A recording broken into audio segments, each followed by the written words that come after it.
Assalamualaikum warahmatullahi wabarakatuh.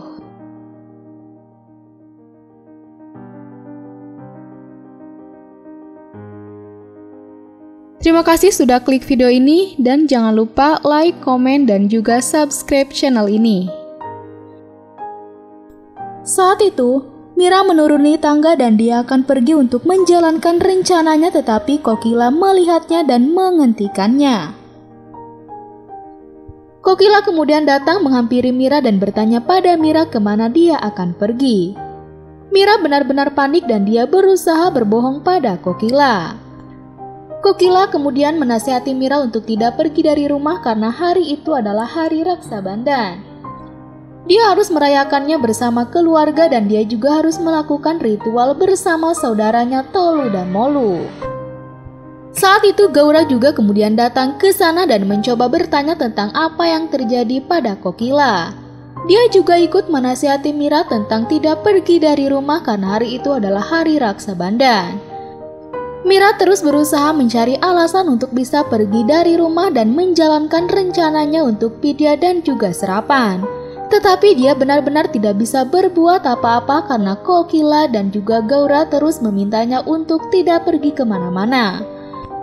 Dengan terpaksa Mira akhirnya kembali ke kamarnya sementara Kokila dan Gaura mulai berbicara satu sama lain tentang Mira. Sementara itu, di kamarnya Urmila tampak masih sedih dan terus memikirkan Rashi. Gopi kemudian datang ke sana dan mencoba menghibur Urmila. Gopi berkata bahwa jika Rasi masih hidup dia pasti akan sangat bahagia melihat pernikahan Vidya. Mendengar hal itu Urmila tiba-tiba teringat bagaimana dia masih merasa curiga terhadap Gaura. Dia kemudian menceritakan hal itu pada Gopi dan berkata bahwa dia merasa ada sesuatu yang tidak beres dengan Gaura. Urmila kemudian menceritakan pada Gopi bahwa dia pernah memergoki Gaura bersikap aneh. Dia melihat Gaura sering berbicara diam-diam dengan sebuah kotak yang ada di kamarnya. Dia juga kemudian berkata bahwa dia sering mendengar Gaura berbicara di telepon dengan seseorang pada malam hari. Gopi terkejut mendengar itu dan dia berkata bahwa ternyata bukan hanya dia saja yang menyimpan kecurigaan terhadap Gaura. Di sisi lain, di kamarnya Mira sedang berusaha mencari cara agar dia bisa pergi dari rumah. Dia kemudian pergi ke jendela dan melihat ke bawah sehingga dia kemudian memikirkan sebuah cara. Dia kemudian memutuskan untuk turun dari jendela dengan menuruni pipa yang ada di dekat jendelanya itu. Sementara itu, Vidya dan Serapan akhirnya sampai di toko perhiasan tetapi Vidya kemudian berkata pada Serapan bahwa dia lupa sesuatu di mobil. Vidya kemudian segera pergi untuk mengambilnya dan dia tidak sengaja bertabrakan dengan seseorang. Vidya kemudian meminta maaf pada pria itu dan memberikan dompetnya yang terjatuh.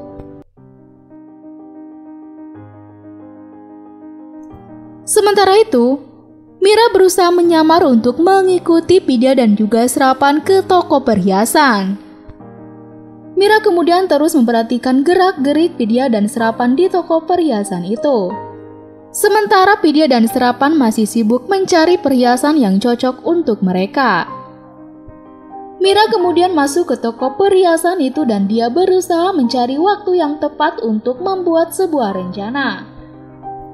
Mira kemudian melihat cincin yang sudah dipilih Serapan dan saat Serapan dan Vidya tidak ada di sana, dia berusaha membakar cincin itu.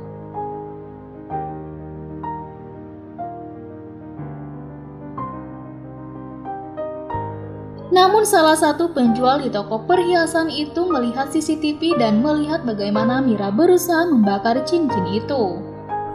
Penjual itu kemudian mendekati Mira dan menegur Mira.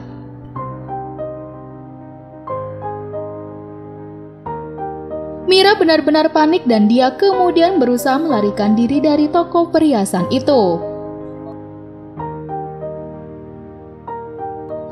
Mira terus berlari dan tanpa sengaja dia menabrak seorang pria hingga gelang yang dia bawa terjatuh.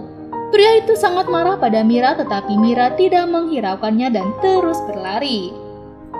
Pria itu terus mengejar Mira, tetapi Mira berhasil kabur darinya. Pria itu juga kemudian terserempet sebuah motor dan dia terjatuh ke lumpur. Pria itu benar-benar marah dan dia menyimpan dendam pada Mira.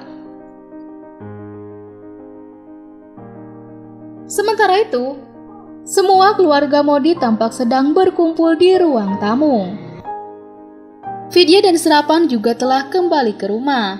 Sementara Gopi kemudian meminta izin pada semua orang untuk memanggil Mira.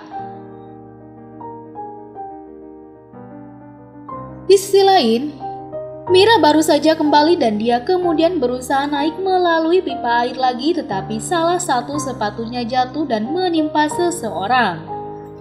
Seseorang itu ternyata adalah orang yang sama yang mengejar Mira. Mira akhirnya sampai di kamarnya dan saat itu Gopi datang ke sana dan mengetuk pintu kamarnya.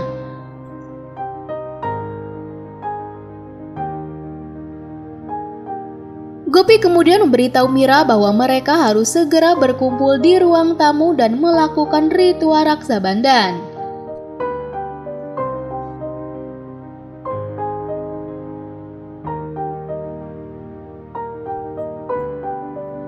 Semua keluarga Modi benar-benar terharu melihat ritual Raksa Bandhan yang dilakukan oleh keluarga mereka. Sementara itu Gopi kemudian pergi ke kuil dan dia mulai berdoa untuk Rasi. Dia melihat foto Rasi dan dia meneteskan air matanya. Dia mengenang semua pengorbanan Rasi yang telah dia lakukan untuk hidupnya. Kokila yang melihat itu kemudian datang menghampiri Gopi dan mencoba untuk menghiburnya. Di sisi lain, Urmila juga datang ke sana dan menghapus air mata Gopi. Urmila kemudian berkata pada Gopi bahwa dia telah datang untuk menghiburnya ketika dia mengenang putrinya. Tetapi mengapa sekarang dia yang menangis? Tak lama kemudian, terdengar suara Gaura sedang menelpon seseorang. Kokila, Gopi, dan Urmila kemudian mendengarkan percakapan mereka. Gaura tidak menjawab apapun dan dia kemudian pergi ke kuil dan mengambil sebuah trompet. Dia kemudian meniup trompet itu dan dia menari dengan gembira. Semua keluarga Modi benar-benar heran dengan apa yang dilakukan Gaura. Tak lama kemudian seseorang kemudian masuk secara tiba-tiba ke rumah Modi. Gaura benar-benar terkejut menatap orang itu, begitu juga dengan keluarga Modi. Semakin seru dan juga semakin membuat penasaran. Bagaimana kelanjutan dari serial India Gopi ini? Jangan lupa tonton kelanjutannya hanya di channel ini. Terima kasih. Wassalamualaikum warahmatullahi wabarakatuh.